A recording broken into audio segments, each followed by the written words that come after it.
Nadakpan sa kapulisan ang suspek sa pagpangawat og mga manok igtatari gikan sa usa ka compound sa Mandaue City. Siyam yun ka mga manok ang iyang nadagit nga linibo ang kantidad. Ang report ni Nico Sirin.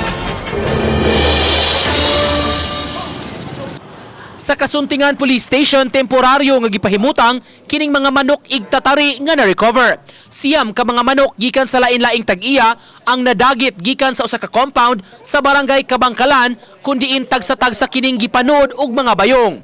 Apan usag yun niini ang namatay kay giingong gipasok sa usa ka bag. Asoy ni alias Noel, tag-iya sa tulos sa mga manok, nasakpan ang sospek sa may kalsada samtang nagdala na sa iyang mga kinawat.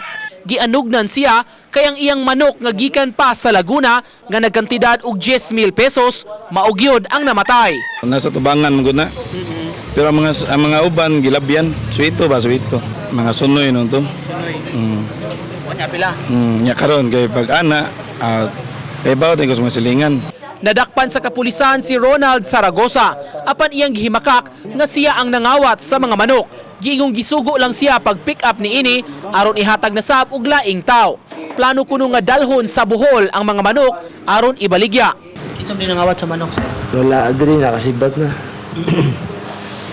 Pagkuha na manok, igura ko na gisugo do pagpakuha sa manok.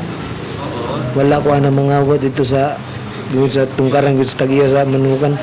Uban ni Rod Prado, Nico Sireno, Balitang Bisdak.